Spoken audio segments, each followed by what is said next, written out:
नमस्कार दोस्तों, welcome to my channel extreme videos. अगर आपने इस चैनल को सब्सक्राइब नहीं किया तो आप इस चैनल को सब्सक्राइब कर दीजिए। तो बच्चों, आज हम पढ़ेंगे कक्षा 5वीं में पाठ नंबर 6, चिट्ठी का सफर। तो बच्चों, आपने यहाँ पर दो शब्द देखे, चिट्ठी और सफर। तो चिट्ठी नाम सुनते ही आपके दिमाग में ये सारी तस्वीरें आई होगी। तो चलो बच्चों, एक नजर इस तस्वीरों पर करते हैं।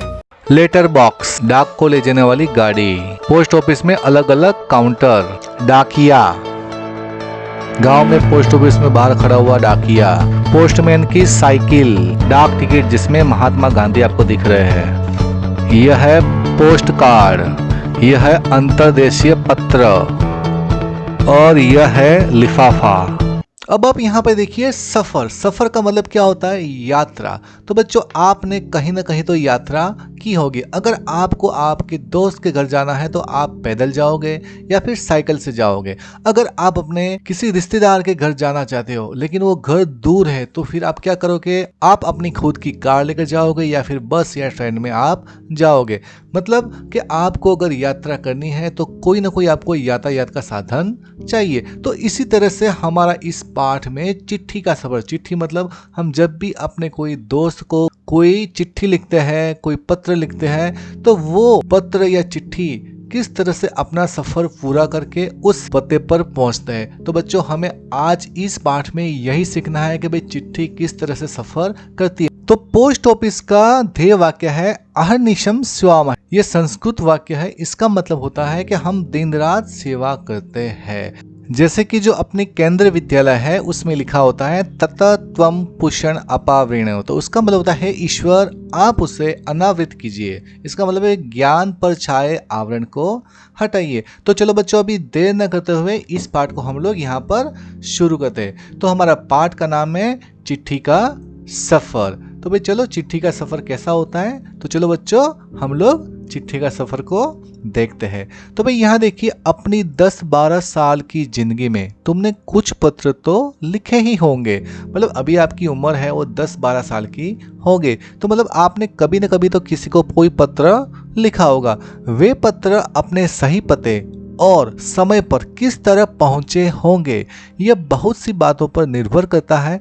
जैसे कि चिट्ठी किस स्थान से किस स्थान पर भेजी जा रही है, संदेश पहुंचाने की कितनी जल्दी है, तुमने पूरा और ठीक पता लिखा है कि नहीं, तुमने उस पर डाक टिकट लगाया है कि नहीं आदि। अब प्रश्न यह उठते हैं कि आखिर चिट्ठी पर डाक टिकट लगाया ही क्यों जाए? पूरे और ठीक पते से क्या मतलब है? तीसरा, जरूरत पड़ने पर संदेश को जल्दी कैसे पहुंचाया जाए? चौथा, स्थान बदलने से चिट्ठी के पहुंचने पर क्या असर पड़ता है? इनमें से कुछ सवालों के जवाब शायद तुम्हारे पास हो, खासकर तुम में से उनके पास जो डाक टिकटें इकट्ठा करने का शौक रखते हो।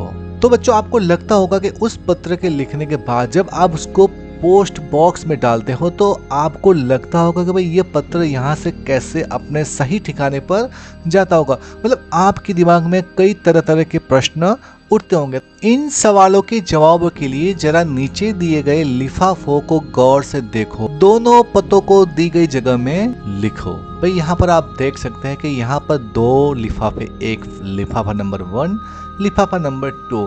तो हम देखेंगे लिफाफा नंबर 2। तो यहाँ पर आप देख सकते हैं भाई यहाँ पर पूरा एड्रेस लिखा हुआ, मतलब कि पूरा पता लिखा हुआ है और यहाँ पर पिन कोड भी लिखा हुआ है। मतलब जिस व्यक्ति को ये हम भेज रहे हैं हमने उसका पूरा का पूरा हमने सही एड्रेस, सही हमने ठिकाना लिखा है। लेकिन आप यहाँ पर आप देख सकते हैं क्या लिखा है? महात्मा गांधी, जहाँ हो वहाँ। तो बच्चों, आपको क्या लगता है कि मतलब ये पत्र जल्दी पहुंचेगा? तो बच्चों, मैं कहना ये चाहता हूँ कि भाई इस पत्र के ऊपर पूरा एड्रेस लिखा हुआ है और यहाँ पे सिर्फ नाम लिखा हुआ है। ऐसा क्यों? क्या आपको लगता है कि ये वाला पत्र पहुंच जाएगा? तो जरा आप सोच के बताइए कि आपको लगता है कि ये पत्र पहुंच जाएगा? तो इस लिफाफे में आप देख सकते हैं सिर्फ नाम लिखा है, वो सामने वाले व्यक्ति का नाम लिखा है, ठीक है, और लिखा है भाई जहाँ हो वहाँ। ऐसे थोड़े हमारा कोई भी पत्र पहुंच जाएगा भाई जहाँ हो वहाँ, हमें पूरा एड्रेस तो लिखना चाहिए। लेकिन यहाँ पर एक फर्क है, यहाँ पर किसका नाम लिखा हुआ है? महात्मा गांधी। महात्मा गांधी है वो पूरी दुनिया में मशहूर है, इसलिए आपने ऊपर महात्मा गांधी का नाम लिख दिया तो वो चिट्ठी महात्मा गांधी के पास जाएगी, क्योंकि वो हमारे देश के नेता थे। इसलिए भाई अगर हम कोई भी चिट्ठी लिखेंगे, अगर हमने उस व्यक्ति का नाम लिख दिया कि जो बहुत ही मशहूर है, तो आपको उसमें एड्रेस मतलब आपको पता लिखने की ज़रूरत नहीं है, वो सीधा उसके घर में पहुंच जाएगा। तो यहाँ पर कहने का मतलब यह है कि बच्चों, अगर कभी कभी कोई बड़ा व्यक्ति होता है जो बहुत ही मशहूर होता है, ठीक है, तो अगर आपने मान लो कि एड्रेस नहीं लिखा है, फिर भी वो पत्र उसका नाम से, उसके नाम से वो सीधा उसके घर पे चला जाएगा, क्योंकि भाई वो व्यक्ति बहुत ही मशहूर है, क्योंकि सबको उसका एड्रेस का पता होता है। इसलिए अगर आपने एड्रेस नहीं लिखा है तो भी वो पत्र उस आदमी के घर पे पहुंच जाएगा। लेकिन अगर कोई ऐसा इंसान है कि जिसको कोई नहीं जानता, कि मतलब खाली उसके गांव वाले उसको जानते हैं, तो अगर उस पत्र को अगर मैं लिखूंगा तो वो पत्र उसके घर पे नहीं पहुंचेगा और वो पोस्ट ऑफिस में पड़ा रहेगा। इसीलिए बच्चों, अगर हम कोई भी पत्र लिखते हैं तो हमें एकदम सही ठिकाना, सही एड्रेस सब कुछ लिखना चाहिए, जैसे कि नाम हो गया, गांव हो गया, पिन कोड हो गया। अगर आप सही लिखेंगे तो ही वो सही पते पे पहुंचेगा, वरना हमारा जो पत्र है वो सही ठिकाने पे नहीं पहुंच पाएगा। तो बच्चों, ये बात आपको एकदम से नोट कर लेनी है। हाँ, तो बच्चों, अभी हमने जो ऊपर में 2 लिफाफे देखे, एक में एड्रेस था और एक में सिर्फ महात्मा गांधी का नाम था। तो भाई ये दोनों पते किस तरह से भिन्न है। गांधी जी को भेजे गए पत्र में पते की जगह पर लिखा है महात्मा गांधी, जहां हो वहां, वर्धा, जबकि लिफाफे पर इमारत या संस्थान से लेकर शहर तक का नाम लिखा हुआ है। मतलब जो लिफाफा है उसके ऊपर इमारत, मतलब कौन सी इमारत में वो रहता है, कौन से संस्थान से लेकर शहर तक का नाम उसमें लिखा हुआ है।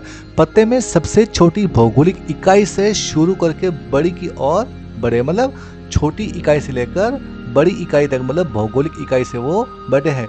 छोटी से बड़ी भौगोलिक इकाई का मतलब यह हुआ कि घर के नंबर के बाद क्या आएगा, गली मोहल्ला, फिर आएगा गांव, फिर आएगा कस्बा, फिर शहर के जिस हिस्से में है उसका नाम, फिर गांव या शहर का नाम। शहर के नाम के बाद लिखे अंक को पिन कोड कहते हैं। देखो भाई, यहाँ पर शहर के नाम के बाद लिखे अंक को क्या बोलते हैं, पिन कोड कहते हैं। अगर बच्चों आप पिन कोड नहीं लिखेंगे तो उनको पता ही नहीं चलेगा कि भाई ये किस एरिया का पत्र है या चिट्ठी है। तो हर जगह को एक पिन कोड दिया गया है। यह सोचने लायक बात है कि आखिर पिन कोड की जरूरत क्या है। हमारे देश में अनेक ऐसे कस्बे, गांव, शहर हैं जिनके नाम एक जैसे हैं। पते के बाद पिन कोड लिखने से गंतव्य स्थान का पता लगाने में डाक छांटने वाले कर्मचारियों को मदद मिलती है और पत्र जल्दी बांटे जा सकते हैं। यहाँ पर आप एक चीज देखिए कि भाई हमारे देश में ऐसे कस्बे, गांव, शहर है जिनके नाम एक जैसे, मतलब एक जैसे गांव का नाम आपने बहुत सारे देखे होंगे, मतलब गांव के नाम एक जैसे होते हैं। तो जो पोस्ट ऑफिस के जो कर्मचारी है उनको कैसे पता चलेगा कि भाई ये किस गांव का है। अगर दोनों गांव एक जैसे है तो वो पिन कोड से उनको पता चलता है। इसलिए बच्चों, पिन कोड लिखना बहुत ही जरूरी है। पिन कोड की शुरुआत 15 अगस्त 1972 को डाक तार विभाग ने पोस्टल नंबर योजना के नाम से की। देखो बच्चों, यहाँ पर आप देख सकते हैं भाई पिन कोड की शुरुआत 15 अगस्त 1972 को डाक तार विभाग ने पोस्टल नंबर योजना के नाम से की। जाहिर है कि गांधी जी को मिले इस पत्र पर और उन्हें मिले किसी भी पत्र पर पिन कोड का इस्तेमाल नहीं किया गया था। फर्क सिर्फ पिन कोड का ही नहीं है, समय के साथ डाक सेवाओं में निरंतर बदलाव और विकास होता है। मतलब फर्क सिर्फ पिन कोड का नहीं है।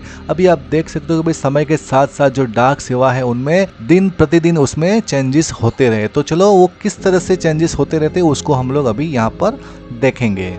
यहाँ पर देखिए अभी पिन शब्द पोस्टल इंडेक्स नंबर, ठीक है, तो पोस्टल इंडेक्स नंबर उसको अंग्रेजी में बोलेंगे पोस्टल इंडेक्स नंबर का छोटा रूप है। किसी भी जगह का पिन कोड 6 अंकों का होता है। हर अंक का एक खास स्थानीय अर्थ होता है, मतलब इसमें जितने भी अंक है उसका एक स्थानीय अर्थ होता है। उदाहरण के लिए एनसीईआरटी को भेजे गए लिफाफे पर लिखा अंक है 110016। 6 अंकों का ये पिन कोड है। तो चलो देखते हैं हर अंक का क्या महत्व है। तो भाई इसमें पहले स्थान पर दिया गया अंक यह बताता है कि यह पिन कोड दिल्ली, हरियाणा, हिमाचल प्रदेश, पंजाब या जम्मू कश्मीर का है। अगले 2 अंक यानी कि 10, अगले 2 अंक यानी कि 10, यह दिल्ली मतलब राष्ट्रीय राजधानी क्षेत्र के उप क्षेत्र दिल्ली का कोड है, ठीक है। अगले 3 अंक यानी कि 016, ये दिल्ली उप क्षेत्र के ऐसे डाकघर का कोड है जहां से डाक बांटी जाती है। अब तुम्हारा स्कूल जहां पर है उस इलाके का पिन कोड आपको पता करना है, अपने घर के इलाके का पिन कोड नंबर भी पता आपको करना है। पिन कोड की जानकारी डाकघर से प्राप्त की जा सकती है। डाकघरों में टेलीफोन डायरेक्टरी की तरह पिन कोड डायरेक्टरी भी मिलती है। जैसे भाई आपने डाकघरों में टेलीफोन डायरेक्टरी होती है, उसी तरह से पिन कोड डायरेक्टरी भी मिलती है। तुम्हारे इलाके का पिन कोड तो तुम्हारे मोहल्ले में लगे लेटर बॉक्स पर ही लिखा होगा, तो वहां से भी आपको आपका जो पोस्टल इंडेक्स नंबर मतलब पिन नंबर है वो भी आपको वहां से मिल जाएगा। प्रमुख जगहों शहरों के पिन कोड नंबर तुम्हें कहाँ कहाँ मिल सकते हैं। तो बच्चों अगर आपके एरिया का पिन कोड पता नहीं है तो बच्चों आप नेट में सर्च करके भी देख सकते हैं, या फिर आप नजदीकी डाकघर में जाकर वहां से भी आप पता कर सकते हो। तो बच्चों यहाँ पर आप देख सकते हैं कि भाई टिकट संग्रह का शौक काफी लोकप्रिय है। धीरे धीरे इसमें टिकट संग्रह के अलावा डाक से जुड़ी और बहुत सी चीजें शामिल हो गई है। इसको डाक का विज्ञान कहना गलत नहीं होगा। क्या तुम जानते हो इस विज्ञान को क्या नाम दिया गया है? पता करो और आपको यहाँ पर लिखना है। तो बच्चों आपने देखा होगा कि मतलब बहुत लोगों को जो डाक टिकट होती है उनका संग्रह करना एक उनका शौक बन गया है। ठीक है, उनके पास तरह तरह की डाक टिकटें होती है, तो जो उनका एक शौक है मतलब डाक टिकटों को वो लोग संग्रह करते हैं। तो बच्चों आप यहाँ पर देख सकते हैं कि भाई किस किस तरह की डाक टिकट होती है। तो चलो हम लोग यहाँ पर डाक टिकट को देखते हैं। तो बच्चों हम देखेंगे भाई डाक टिकट का कितना मूल्य है और उस डाक टिकट पर किसका चित्र है वो भी हम देखेंगे। हाँ तो बच्चों आप यहाँ पर अलग अलग तरह की इंडियन पोस्टेज आप यहाँ पर देख रहे हो। कोई 2 आने की है, कोई 10 रुपए की है, और यहाँ पर कुछ जो मतलब डाक टिकट है वो 60 पैसे की है, कोई 25 पैसे की है। तो यहाँ पर इस तरह से अलग अलग तरह की डाक टिकट यहाँ पर आपको देखने को मिल जाएगी। बहुत पुराने समय में कबूतरों के द्वारा संदेश भेजे जाते थे। वो तो आपने टीवी सीरियल्स में देखा होगा, पिक्चरों में भी आपने, फिल्मों में भी आपने ये सब देखा होगा। जब संदेश वाहक कबूतरों की बात हो रही हो तो उन इंसानों की बात कैसे न हो जो ऐसे समय में डाक पहुंचाने का काम करते हैं। मतलब यहाँ पर बच्चों आप देख सकते हैं कि बात हो रही है पोस्टमैन मतलब जो डाकिया की बात हो रही है। जब संचार और परिवहन के साधन बेहद सीमित थे, मतलब बात हो रही है उन हरकारों की जो पैदल ही आम आदमी तक चिट्ठी पत्री पहुंचाने का काम करते हैं। तो बच्चों आपने देखा होगा कि कुछ ऐसे इलाके होते हैं जैसे कि पहाड़ी इलाके होते हैं और बर्फीले जो इलाके होते हैं। तो बच्चों ऐसे ऐसे गांव है वहां पर ज्यादा बर्फ है और पथरीला रास्ता है, वहां पर पैदल भी हम लोग अच्छे से चल नहीं सकते। ठीक है, तो वहां पर ये परिवहन के साधन जाना तो एक सपना ही हो जाएगा। तो वहां पर हरकारों, तो यहाँ पर बात हो रही है उन हरकारों की जो पैदल ही आम आदमी तक चिट्ठी पत्री पहुंचाने का काम करते हैं। राजा महाराजाओं के पास घुड़सवार हरकारें हुआ करते थे। ठीक है, तो हरकारों को न सिर्फ हर तरह की जगह पर पहुंचाना होता था बल्कि डाक की रक्षा भी करनी होती। ठीक है, वो जो हरकारे होते थे वो मतलब घर घर जाकर चिट्ठी तो पहुंचाते थे, लेकिन भाई उसकी वो जो डाक है उसकी भी रक्षा करनी होती थी, क्योंकि भाई रास्ते में डाकू, लुटेरे या जंगली जानवरों की चपेट में आने का डर हमेशा बना रहता था। आज भी भारतीय डाक सेवा दुर्गम व पहाड़ी इलाकों तक डाक पहुंचाने के लिए हरकारों पर निर्भर करती है। जम्मू कश्मीर के लद्दाख खंड में पदम मतलब जंस्कार जैसी कई जगह है जहां हरकारे डाक पहुंचा दे। मतलब आपने देखा भाई लद्दाख जैसा जो एरिया है वहां पर कितना बर्फ होता है और पूरी जो सड़क होती है वो एकदम रॉकी मतलब पथरीली होती, तो वहां पर ये हरकारे होते हैं, वही ये पैदल जा जाकर चिट्ठियां पहुंचाते हैं। अगर ये हरकारे नहीं होती तो ये डाक सेवा वहां पर संभव नहीं थी। आजकल तो संदेश भेजने के नए नए और तेज साधन आसानी से उपलब्ध हो गए। तो बच्चों आज तो अगर किसी को संदेश पहुंचाना है तो फटाक से संदेश पहुंचेगा। जैसे कि आपके पास व्हाट्सएप है, आप फोन कर सकते हो, मतलब मिनटों में सेकंडों में आप अपना संदेश उस सामने वाली व्यक्ति तक आसानी से पहुंचा सकते हो। लेकिन पहले बच्चों ऐसा नहीं था।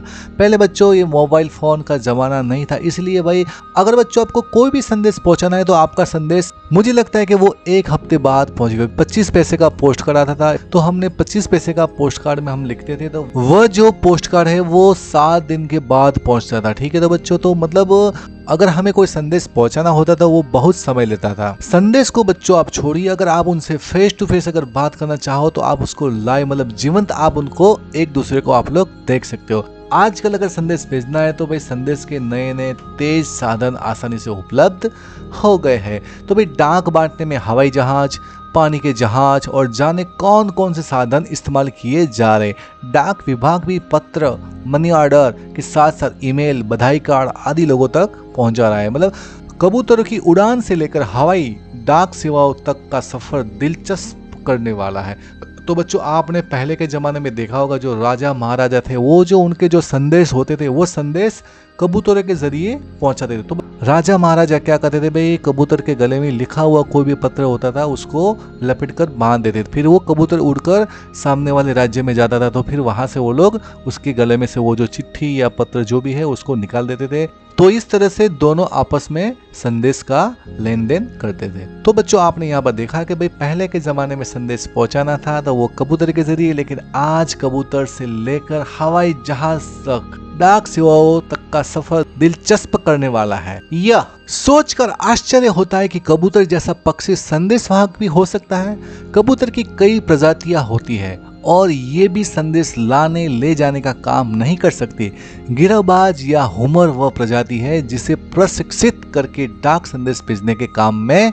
तो बच्चों यहाँ पर आप देखिए कि भाई सोचकर भी हमें यह आश्चर्य होता है कि भाई कबूतर जैसा पक्षी संदेशवाहक भी हो सकता, मतलब वो क्या हमारा संदेशा ले जा सकता है। तो बच्चों आप यहाँ पर देखिए इस कबूतर को ये संदेश लेकर जा रहा है कि बहुत सारी प्रजातियां होती है और ये सभी संदेश लाने ले जाने का काम नहीं कर सकते। ठीक है, मतलब कबूतर की जितनी भी प्रजाति वो सारे के सारे इस तरह का काम नहीं करते, लेकिन उनमें से कुछ ऐसी प्रजाति होती है वो ही ये संदेश ले जाती है। तो भाई वो किस तरह के कबूतर होते हैं चलो हम उनको देखते हैं। तो यहाँ पर देखिए गिरहबाज या हुमर वह प्रजाति है जिसे मतलब यहाँ पर गिरहबाज और हुमर ही वो प्रजाति है कि वो संदेश वाहक, मतलब वो संदेश को लेकर आ और जा सकता है। तो भाई जिसे प्रशिक्षित करके डाक संदेश भेजने के काम में लाया जाता है। आखिर कबूतर अपना रास्ता ढूंढ कैसे लेता है? उन प्रवासी पक्षियों के बारे में सोचो और पता करो कि वे कैसे सैकड़ों मील का रास्ता और सही जगह तय कर पाते हैं। मतलब आप देखिए भाई कबूतर जो होता है वो अपना रास्ता कैसे ढूंढ लेता है। क्या उसके दिमाग में कोई जीपीएस लगा होता है, कोई मतलब क्या होता है, वो किस तरह से वो सही पते पर पहुंच जाता है। तो भाई उन प्रवासी पक्षियों के बारे में सोचो और पता करो कि वो कैसे सैकड़ों मील का रास्ता और सही जगह तय करते हैं।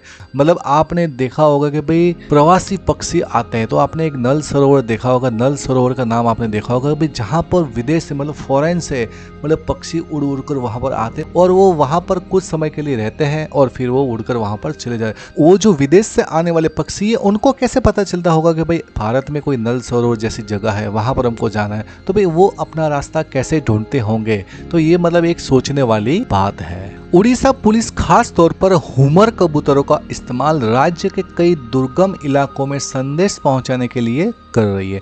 तो बच्चों आप देखिए यहाँ पर हुमर कबूतर, तो यहाँ पर आप देख सकते हैं ये भी एक कबूतर की प्रजाति है, लेकिन ये जो प्रजाति होती है वो संदेश को ले जाने में सक्षम होती है। इसलिए उड़ीसा पुलिस के जो मतलब खास तौर पर इस हुमर कबूतरों का इस्तेमाल राज्य के कई दुर्गम इलाकों में संदेश पहुंचाने के लिए कर रही है। तो बच्चों इस चित्र में इस आप हुमर कबूतर को देख सकते हैं। कानून व्यवस्था, संकट और अन्य मौकों पर संदेश के लिए ये कबूतर बहुत ही उपयोगी साबित हुए। कबूतरों की संदेश सेवा बहुत सस्ती है और उन पर खास खर्च नहीं आता है। इन कबूतरों का जीवन 15-20 साल होता है और 8-10 साल तक वे बहुत अच्छा काम करते हैं। मतलब कबूतरों के ऊपर मतलब कोई इतना खर्चा नहीं आता। अगर उनको संदेश भेजने के काम में लेते हैं तो उन पर ज़्यादा खर्चा नहीं आता है। और जो ये कबूतर होते हैं उनका जो जीवन होता है वो 15 या 20 साल का होता है और वो शुरुआत के 8 या 10 साल बहुत ही अच्छी तरह से काम करते हैं। स्वस्थ कबूतर एक दिन में 1000 किलोमीटर तक का सफ़र कर सकता है। तो बच्चों देखिए आप कबूतर होता है, ये जो हुमर कबूतर होते हैं वो एक दिन में 1000 किलोमीटर तक का सफर कर लेते हैं। यदि कोई महत्वपूर्ण संदेश पहुंचाना हो तो 2 कबूतरों को भेजा जाता है ताकि बाज के हमले जैसी अनहोनी स्थिति में भी दूसरा कबूतर संदेश पहुंचा दे। तो मतलब यहाँ पर संदेश पहुंचाने तो भाई वो एक कबूतर की जगह वो 2 कबूतर का यूज करते हैं, क्योंकि भाई रास्ते में बाज भी मिल सकता है। मतलब बाज आपको तो पता है कि भाई वो पक्षियों को मार कर खा जाता है। तो अगर एक कबूतर अगर मर भी जाता है तो जो दूसरा कबूतर होता है वो अपना संदेश पहुंचा देता है। शायद यह पढ़कर तुम एक ऐसे कबूतर की कहानी पढ़ना चाहो जो दूसरे विश्व युद्ध में संदेश पहुंचाता था। इस कबूतर की कहानी नेशनल बुक ट्रस्ट से अंग्रेजी में छपी एक किताब में दी गई है।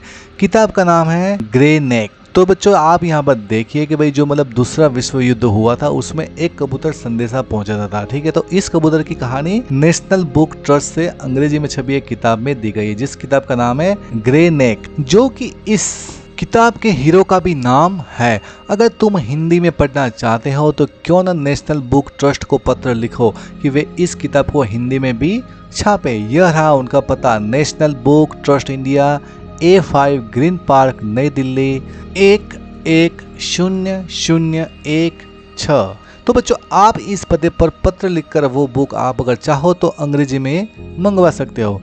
हाँ तो बच्चों अंत में आपको मैं ये बताना चाहता हूँ कि भाई चिट्ठी का सफ़र कैसे होता है, तो वो किस तरह से अपने सही पते पर अपने गंतव्य स्थान पर पहुँचता है। तो आप यहाँ पर उसको देखिए। जैसे कि आपने अपने कोई दोस्त को पत्र लिखा, जैसे कि आप रहते हो अहमदाबाद में और आपने पत्र लिखा मुंबई में, तो आपने पत्र लिखा और आपने क्या किया, यहाँ पर ये लेटर बॉक्स आपको दिख रहा है, आपने इस लेटर बॉक्स में इस पत्र को डाला। अब क्या होगा कि भाई उस लेटर बॉक्स में से कोई पोस्टमैन आएगा और उस पत्र को यहाँ से निकालेगा, फिर उसको पोस्ट ऑफिस में ले जाएगा, फिर उसको क्या करेगा भाई पिन कोड के हिसाब से उसको अलग से छाटेगा, शहर के हिसाब से अलग छाटेगा। जैसे कि मुंबई है तो फिर उसको मुंबई में डालेगा, फिर उसके बाद वो पत्र है वो हवाई जहाज या रेल या बस के द्वारा वो मुंबई पहुंचेगा। फिर मुंबई के हेड ऑफिस में जाने के बाद फिर वहां से उसका बंटवारा होगा, उस एरिया में पड़ने वाली पोस्ट ऑफिस तक ये पोस्ट को पहुंचा देगा। फिर वहां वाला जो पोस्टमैन है वो सही पते पर उस पत्र को पहुंचा देगा। तो बच्चों देखा ना कितना लाजवाब है, इस तरह से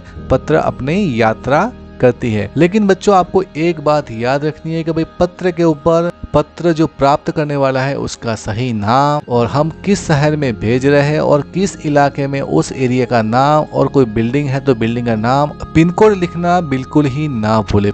तो बच्चों आपने इस पाठ में चिट्ठी का सफर मतलब कि संदेश को किस तरह से पहुंचाया जाता है, तो मतलब पुराने जमाने से लेकर आज तक चिट्ठी का सफर किस किस तरह से होता है वो आपने यहाँ पर देखा। तो बच्चों आपको चिट्ठी का सफर है उसकी यात्रा आपको बहुत ही पसंद आई होगी। तो बच्चों अभी इस पाठ का जो स्वाध्याय है हम उसको सॉल्व करते हैं। तो चलो बच्चों इस पाठ के स्वाध्याय को हम लोग देखते हैं। चिट्ठी पत्री। तो भाई प्रश्न पहला है, गांधी जी को सिर्फ उनके नाम और देश के नाम के सहारे पत्र कैसे पहुंच गया होगा।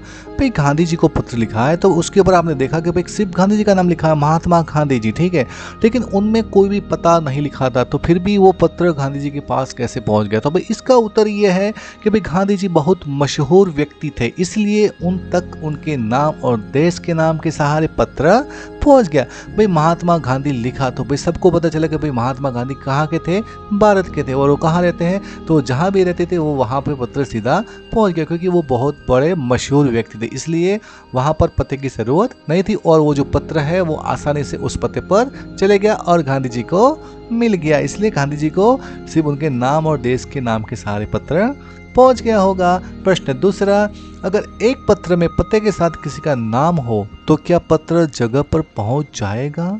हाँ, पत्र ठीक जगह पर पहुंच जाएगा। क्या लिखा है यहाँ पर, अगर एक पत्र में पते के साथ किसी का नाम भी हो तो भाई ये तो जरूरी है, अगर नाम और पता हो तो भाई पत्र एकदम ठीक समय पर और उसी एड्रेस पर पहुंच जाएगा। तो बच्चों अगर आप भी अगर पत्र लिखते हो तो बच्चों आपको भी उसको बिना भूले लिखना है और आपका पत्र सही ठिकाने पर सही पते पर पहुंच जाएगा। प्रश्न तीसरा, नाम न होने से क्या समस्याएं आ सकती है। नाम न होने से, अगर चिट्ठी के ऊपर नाम नहीं है, उस पत्र के ऊपर नाम नहीं है, तो भी क्या क्या समस्याएं आ सकती है। इसका उत्तर भी, नाम न होने से पत्र किसका है ये पता लगाना थोड़ा मुश्किल होगा। मतलब उस एड्रेस पे पहुंच तो जाएगा लेकिन नाम न होने से बहुत मुश्किल आएगी, उस पत्र को पहुंचाने में बहुत समय लगेगा या फिर वो पत्र पहुंच ही नहीं पाएगा। प्रश्न चौथा, पैदल हरकारों को किस किस तरह की दिक्कतों का सामना करना पड़ता होगा। जो पैदल हरकारे होते हैं मतलब वो चिट्ठियाँ पहुंचाते, तो भाई इसका उत्तर भी, पैदल हरकारों को कठिनाइयों से भरे रास्तों से जाना पड़ता होगा और उन्हें मौसम की मार भी सहन करनी पड़ती होगी, और रास्ते में कोई अगर डाकू लुटेरा अगर आ जाए तो उसका भी उनको सामना करना पड़ता होगा। तो मतलब पैदल हरकारों को आपने देखा कि बहुत ही दिक्कतों का सामना करने के बाद वो चिट्ठियां हम तक पहुंचाते हैं, तो हमें उनका धन्यवाद ज्ञापित करना चाहिए। प्रश्न पांचवा, अगर तुम किसी को चिट्ठी लिख रहे हो तो पते में यह जानकारी किस क्रम में लिखोगे। मतलब आप जब किसी को पत्र या चिट्ठी लिख रहे होते हैं तो भाई पते में यह जानकारी आपको किस क्रम में मतलब किस सीक्वेंस में आपको लिखना है। तो भाई यहाँ देखिए, भाई गली, मोहल्ले का नाम, घर का नंबर, राज्य का नाम, खंड का नाम, कस्बे, शहर, गांव का नाम, जनपद का नाम, नीचे दी गई जगह में आपको यहाँ पर आपको क्रम में लिखना है। ठीक है भाई, तो ये लिखने के बाद यहाँ पर एक और प्रश्न है भाई, तुमने इस क्रम में ही क्यों लिखा, मतलब आपने इस क्रम में इसको क्यों लिखा। तो भाई चलो हमने क्यों लिखा है तो उसका जवाब हम आपको देते हैं। हाँ तो बच्चों हमने उसको उस क्रम में इसीलिए लिखा है, तो इसका उत्तर देखकर आपको पता चल जाएगा। भाई सबसे पहला भाई घर का नंबर लिखा हमने, ठीक है, फिर गली मोहल्ले का नाम लिखा, खंड का नाम लिखा, फिर चौथे नंबर पे हमने लिखा कस्बे शहर गांव का नाम लिखा, और पांचवें नंबर पे हमने लिखा जनपद का नाम, और छठे पे लिखा हमने राज्य का नाम। तो भाई हमने ये जो पता है इस क्रम में इसलिए लिखा, भाई इसका उत्तर यह है कि हमने पता इस क्रम में इसलिए लिखा क्योंकि पता लिखते समय छोटी भौगोलिक इकाई से बड़ी भौगोलिक इकाई की तरफ बढ़ते हैं। देखो भाई सबसे पहले क्या होना चाहिए, सबसे छोटा होना चाहिए, मतलब छोटी भौगोलिक होनी चाहिए। ठीक है, छोटी भौगोलिक इकाई होनी चाहिए, मतलब घर का नंबर छोटा है, फिर इससे बड़ा ये आ गया, इससे बड़ा ये आ गया, इससे बड़ा ये, इससे बड़ा ये, और इससे बड़ा ये। तो क्या होता है कि भाई पत्र लिखते समय हमें छोटी भौगोलिक इकाई से बड़ी भौगोलिक इकाई की तरफ बढ़ना, मतलब छोटे से बड़े की ओर हमको जाना होता है। ठीक है, इसलिए हमने पते में इस सीक्वेंस में, मतलब इस क्रम में हमने इसलिए लिखा। अब बच्चों आपको ये पता चल गया होगा कि हमने इस तरह से क्यों लिखा है। हाँ तो बच्चों आप भी जब पत्र लिखते हो तो आपको इसी क्रम में लिखना है। प्रश्न छठा है बच्चों, अपने घर पर कोई पुराना या नया पत्र आपको ढूंढना है जो आपके घर में तो मतलब आया ही होगा, उसे देखकर नीचे लिखे प्रश्नों के जवाब आपको लिखने हैं। तो भाई पहला प्रश्न है भाई पत्र किसने लिखा, दूसरा है भाई किसे लिखा, तीसरा है किस तारीख को लिखा, चौथा है यह पत्र किस डाक खाने में तथा किस तारीख को पहुंचा, पांचवा है यह उत्तर तुम्हें कैसे पता चला। तो इन सारी बातों को आपको पत्र देखकर बताना है। तो बच्चों अगर आपके घर में कोई पुराना पत्र है तो चलो बच्चों शुरू हो जाओ इन प्रश्नों के उत्तर देने के लिए। मैंने भी बच्चों इस पत्र के उत्तर कुछ इस प्रकार दिए हैं, जो आप देखिए और फिर आप अपने घर में पड़े कोई पुराने पत्र को उठाइए और आप भी इस प्रश्नों के उत्तर देने का प्रयास कीजिए। तो भाई इसका उत्तर है भाई क, पत्र हमारी बहन ने लिखा। ठीक है, हमारे घर में हमारी बहन ने लिखा। फिर दूसरा है पत्र हमारी दादी के लिए लिखा। तीसरा यह पत्र 26 फरवरी 2008 को लिखा। यह पत्र रोहिणी डाक खाने में 27 फरवरी 2008 को पहुंचा। यह उत्तर हमें पत्र को देखकर पता चला। मतलब ये सारी बातें जो है हमको पत्र को देखकर ही पता चली। तो इस तरह से बच्चों आपके घर में भी अगर कोई पुराना पत्र है तो आप उसको पहले देखिए, पढ़िए और इन प्रश्नों का उत्तर आप अपनी भाषा में भी लिख सकते हो। प्रश्न 7वां, चिट्ठी भेजने के लिए आमतौर पर पोस्ट कार्ड, अंतर्देशीय पत्र या लिफाफा इस्तेमाल किया जाता है। डाकघर जाकर इनका मूल्य पता करके आपको लिखना है। तो सबसे पहले बच्चों मैं आपको पोस्ट कार्ड दिखाना चाहूँगा।